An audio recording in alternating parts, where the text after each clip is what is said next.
임대차 2법에 따른 전셋값 폭주가 현실화할지 임차인들, 그러니까 세입자들은 어떻게 대비해야 하는지 부동산 전문가 모셔서 자세히 살펴보겠습니다.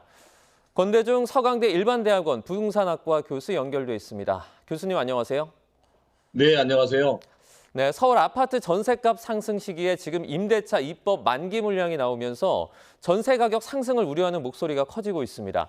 임대차 2법 만기 물량, 먼저 어느 정도 규모가 있습니까? 네, 지금 이사철을 앞두고 7월 달부터는 이제 가격이 오를 가능성이 있는데요. 대한건설정책연구원에서 발표한 자료를 보면은 연말까지 64,300건 정도의 그 물량이 있어야 됩니다. 네. 그러니까 계약갱신 요구권제, 청권제를 통해서 재계약하거나 그래야 될 물건이 월별로 보면은 7월 달이 13,000가구가 넘고요. 8월 달도 13,000가구가 넘습니다. 비수기천으로 들어가는 11월, 12월도 8,100가구나 7,600가구나 되기 때문에 이 물량은 평년보다 상당히 많은 수입니다. 따라서 공급량이 부족하게 되면 물량이 적게 되면은 가격은 오를 수밖에 없는데, 특히 이제 계약갱신 채권제도가 2년에서 4년으로 연기했던 물건들이 이번에 재계약을 하지 않고 새로운 임대를 놓게 되면, 새로운 임대로 가격을 책정하게 되면 가격이 오를 가능성이 높습니다. 네, 그러면 임대차 2법, 이 만기 물량이 실제 전세 시장에는 어느 정도 영향을 미칠 것으로 보십니까? 우선은 이제 물량도 많아야 되겠지만은 이제 재계약하게 되면 예전에 그 계약했던 금액보다 상당히 올릴 걸로 보고 있습니다. 네. 처음에 계약했던 것은 연간 5% 이상 올리지 못하기 때문에 임대차 보호법상 2년이 지나고 나면 한 번 연기해서 4년까지는 5%, 10% 이내에서 상승하지만 4년이 끝나고 나면은 이제 임대인이 자율적으로 올릴 수 있게 됩니다. 최근에 이제 부동산 가격이 상승하면서 전월세 가격도 뒤따라 상승할 수밖에 없기 때문에 상당폭 오를 거로 보고 있고요. 특히 이제 비아파트 부분에 대한 전세 사기 사건이 늘어나면서 아파트 쏠림 현상이 일어나고 있기 때문에 아파트의 전세 가격이 올라갈 가능성이 높습니다. 특히 이제 비아파트 부분의 그 전세가율이 매매가 대비 현재 68.6%가 월세로 되어 있습니다. 전세가율도 54.6%인데 전국이 67.4%까지 올라가 있습니다. 그래서 만약에 전세 가격이 올라가게 되면 매매가와 전세 가격이 좁아지는 갭이 작아지면서 갭 투자가 바로 일어날 가능성도 있습니다. 지금 최근에 정부가 임대차 2법 폐지를 시사를 했습니다. 부동산 시장에 오히려 혼란을 더 줄 가능성은 없을까요? 우선 임대차 입법에 대해서 폐지를 하게 되면 모법인 임대차 보호법을 개정해야 되는데요. 네. 다수당인 민주당에서 아마도 이거를 반대할 가능성이 높기 때문에 폐지는 어렵지 않겠나는 생각이 듭니다. 만약에 폐지가 된다 그러면은 자율적으로 임대인이 임대료를 책정할 수 있기 때문에 초기에는 올라갈 가능성이 높습니다. 물론 이제 공급량이 늘어나게 되면 시장은 안정화되겠지만 규제했던 것을 풀어놓게 되면 상당 기간 6개월에서 1년 정도는 가격이 오르는 그런 현상이 나타날 수 있어서, 만약에 폐지가 된다면 전세 가격이나 월세 가격은 올라갈 가능성이 있습니다.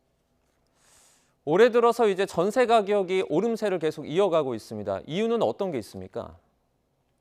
우선은 매매 가격이 올라가면서 전세 가격이 따라 올라가는 것도 있지만, 네. 예전에 전세 가격 고점 대비 현재의 전세 가격은 낮은 편입니다. 또한 이제 매매 수요가 전세 수요로 대기 수요로 남기 때문에 매매 수요로 빠지지 않아서 수요가 많이 있는 것도 문제입니다. 특히 이제 전세가 평균도 그러다 보니까 지난 1월 달에 5억 8천만 원 정도 되는 것이 지난 6월 달에 6억 4백만 원까지 올라갔습니다. 지속적으로 이 전세 가격이 올라가는 현상은 아무래도 매물은 적고 수요가 많기 때문에 그렇습니다. 그 전셋값 상승 같은 경우에 이제 전국 중에 서울, 또 그중에서 아파트에서 상당히 좀 심각합니다. 서울의 아파트 전세 비중이 지금 3년 만에 최고치라고 전해지고 있죠. 네. 전세가 지수가 서울 같은 경우는 지금 현재 1월 달에 86.8%까지 올라가는데요. 네. 7월 달에 88.8로 올라갔습니다. 상당히 많이 올라간 거죠. 이런 거는 이제 아파트 쏠림 현상 때문에 그런 것도 있고요. 특히 이제 전세 물량이 부족한 게 가장 큰 원인이라고 보여집니다. 그러면 교수님께서 보실 때 이제 하반기 전세 가격 어떤 추이, 이대로 가는 겁니까? 아니면 꺾입니까? 어떻게 예측하세요? 제가 볼 때 매매 시장이 좀 살아나서 매매 시장으로 수요가 좀 분산되면은 네. 전세 시장이 안정화될 수 있지만, 이번 금년도에는 전세 계약 청구권 제도가 끝나는 4년이 도래하기 때문에 아무래도 올가을 이사철에는 전세 가격이 올라갈 가능성이 더 높습니다. 아마 올가을을 지나고 나서 내년 상반기가 돼야 좀 안정화되지 않겠다는 생각이 들어요. 그러면 이와 같은 전세 가격 상승이 월세 시장이나 아니면 매매가 상승 등 뭐 다른 부동산 시장에도 영향을 좀 많이 미칠까요? 그렇지요. 전세 매물이 부족하게 되면 이제 반전세나 보증부 월세로 전환되기 때문에 월세가 늘어날 가능성이 높습니다. 월세 수요를 보면은 지금 서울이 전체 임대 계약 중에서 60.3%가 월세입니다. 특히 이제 아파트가 42.9%고 비아파트 부분이 68.6%로 상당히 늘어났습니다. 이거는 이제 전세 사기 사건 때문에 월세로 전하는 것도 있지만 특히 이제 공급량 부족으로 인해서 나타나는 것도 있습니다.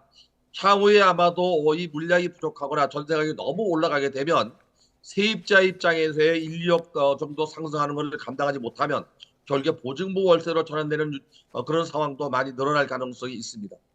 네, 교수님, 이 서울에서는 이 전셋값 상승이 두드러지는 모습인데요. 이 서울을 제외한 수도권이나 뭐 지방의 상황은 어떻습니까? 서울과 유사합니까? 아니면 좀 양상이 다릅니까?